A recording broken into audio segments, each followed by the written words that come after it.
ओम नमः शिवाय। जय श्री हरि। आज हम कार्तिक महात्म्य का 8वां अध्याय सुनेंगे। अगर आपने कार्तिक महात्म्य के पिछले अध्याय नहीं सुने हैं तो आप मेरे चैनल पर जाकर उन अध्यायों को सुन सकते हैं।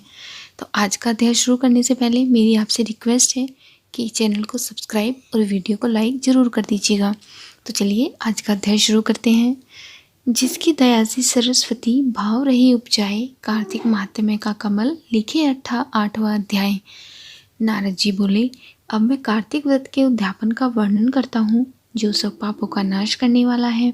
व्रत का पालन करने वाला मनुष्य कार्तिक शुक्ल चतुर्दशी को व्रतत्व की पूर्ति और भगवान विष्णु की प्रीति के लिए अपना उद्यापन करे। तुलसी के ऊपर एक सुंदर मंडप बनवाएं, उसे केले के खंभे से संयुक्त करके नाना प्रकार की धातुओं से उसकी विचित्र शोभा बढ़ाए। मंडप के चारों ओर दीपकों की श्रेणी सुंदर ढंग से सजा कर रखे। उस मंडप में सुंदर बंधनवारों से सुशोभित 4 दरवाजे बनवाए और उन्हें फूलों से तथा चंवर से सुशोभित करे। द्वारों पर पृथक पृथक मिट्टी के द्वारपाल बनाकर उनकी पूजा करे।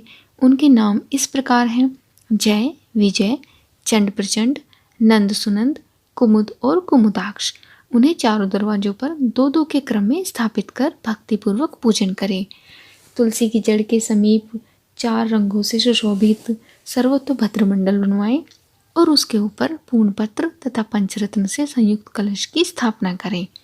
कलश के ऊपर शंख चक्र गदाधारी भगवान विष्णु का पूजन करें।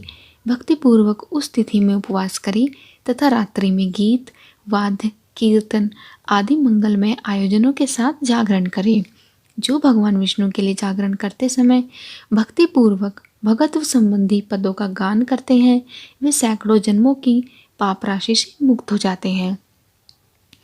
जो मनुष्य भगवान के निमित्त जागरण करके रात्रि भर भगवान का कीर्तन करते हैं, उनको असंख्य गोदान का फल मिलता है।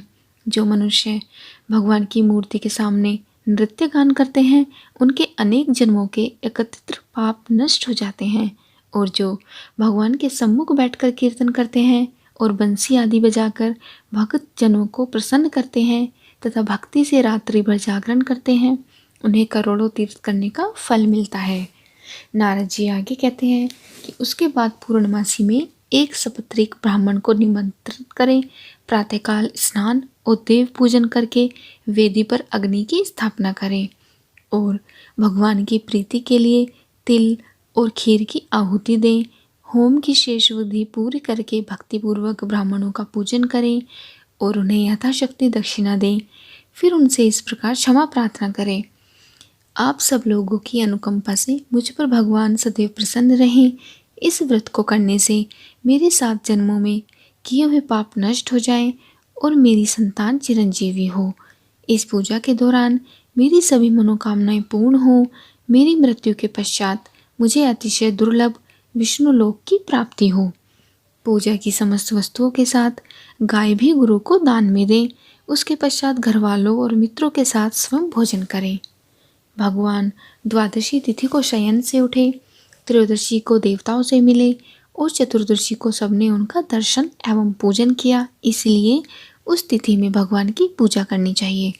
गुरु की आज्ञा से भगवान विष्णु की सुवर्णमयी प्रतिमा का पूजन करें।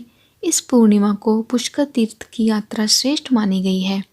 कार्तिक माह में इस विधि का पालन करना चाहिए।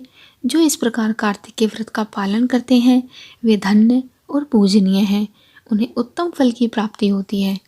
जो भगवान विष्णु की भक्ति में तत्पर हो कार्तिक में व्रत का पालन करते हैं, उनके शरीर में स्थित सभी पाप तत्काल नष्ट हो जाते हैं। और जो श्रद्धापूर्वक कार्तिक के उद्यापन का महात्म्य सुनता या सुनाता है, वह भगवान विष्णु का सायुज्य प्राप्त करता है। इसी के साथ कार्तिक महात्म्य का 8वां अध्याय यहीं पे समाप्त होता है। हमारी श्री हरि से प्रार्थना है कि हमारा भी उसी तरह कल्याण करे, हमारे भी पापों को नष्ट करे।